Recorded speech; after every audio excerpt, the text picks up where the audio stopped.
Moshe spoke to Roshei Bnei Israel, to the heads of the tribe Matot. Today's parsha is Matot, tribes. He spoke to the heads of the tribes of Israel. And he says, this is the word of Yahweh. This is what Yahweh ordered. And always remember, when Moshe speaks like that, it carries not just this is what I think or what I say. And when we speak some of these things, this is not what we think, what we say. But this is what Yahweh ordered. This is what Yahweh commanded. Seva. You heard me say the word seva.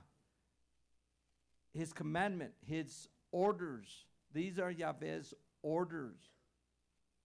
And in Hebrew, it begins with the word ish. Ish is the Hebrew word for man, for a male. An ish is a man. An isha is a woman. Can all ish raise their hands? All ish raise their hands. Okay, now all isha raise their hand. You're an isha. You could say ani isha if you're a woman, ani ish if you're a man.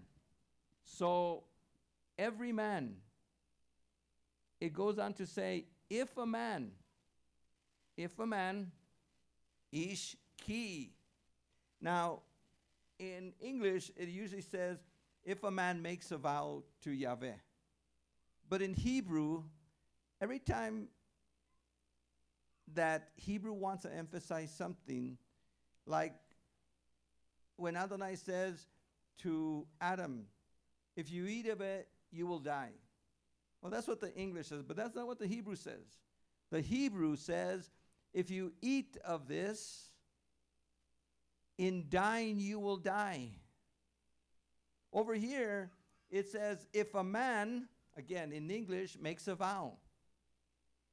But in Hebrew, it says, if a man vows a vow. Emphasize it. It says it twice. If a man vows a vow. The word vow in Hebrew, anybody know the word vow in Hebrew? The word vow in Hebrew is the word nided. Everybody say nided. A nided is a vow. It's a promise. It is putting yourself that you are going to do this. Now, there's two types of agreements here, two types of vows that are mentioned. The first one, a nided, is a promise to do something. A promise to do something. Now, a nided is a promise to Yahweh. When you tell Yahweh, I am going to do this for you. I am going to bring you as a sacrifice 20 cattle. Or I am going to make this vow to you. In fact, a Nazirite vow, you've heard of a Nazirite vow, was a vow of a Nazirite. Now, Nazirite does not mean Nazareth, okay? Those are two different words. And a Nazirite vow is a vow of dedication to Yahweh for a week, a month, a year, or permanent. And we have permanent Nazirites. But there's also vows of a Nazirite for a week or a month or however long you want to spend time in prayer, study, dedication. Some of these could be with fasting and prayer. Some of them are not with fasting and prayer. But the only thing of a Nazirite vow, for example, that you have to fast is grapes, raisins, grape juice, wine, or anything that has to do with the grape family of products. And you also vow that for that length of time you will allow your hair to grow, or in other words, you won't cut your hair. And that's a Nazarite vow. But it says, if a man makes a vow, a nided, to Yahweh, we're not talking about making a vow to other people. That's something else. If a man makes a nided to Yahweh, what does it say?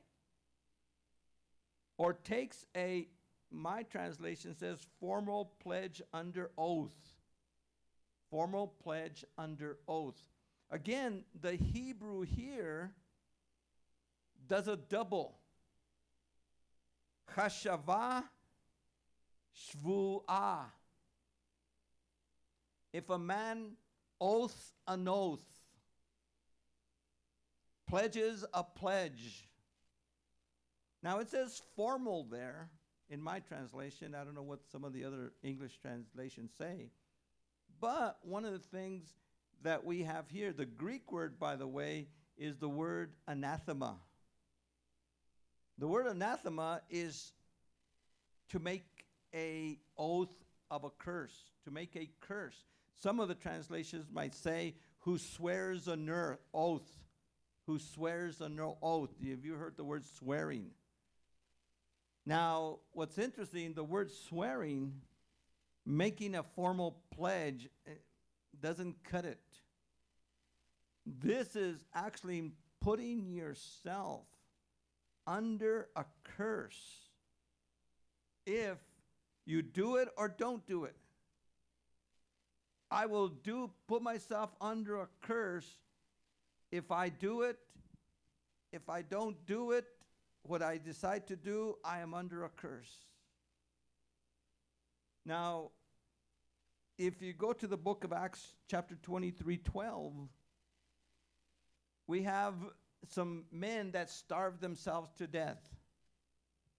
In Acts 23:12, we have several men that says, we bind ourselves under a curse, that if we don't kill Paul, we will not eat and drink until we kill him. Did they kill him? No. So I guess they starved to death. I don't know. But that was under a pledge, a curse. They actually they swore and made a curse, an anathema. The Greek word there is anathema. And anathema means a curse. So if anyone makes a promise to Adonai, or someone, another man, puts himself under a curse of doing this or doing that. And what's interesting, the third is doubled too. To bind a bond. If a man vows a vow, oaths an oath, binds a bond, 3 times in this one verse, you have the word repeated. And what you bind, and this is what's very important, in the Hebrew, it says, you bind a bond, you bond yourself. And the word self there in Hebrew is your soul. If he binds his soul. So obviously over here, making a neder to Yahweh or a shavua, a curse on yourself, and you bind yourself to it. You bind your soul to it. Now, your soul is your mind, will, and emotions. By the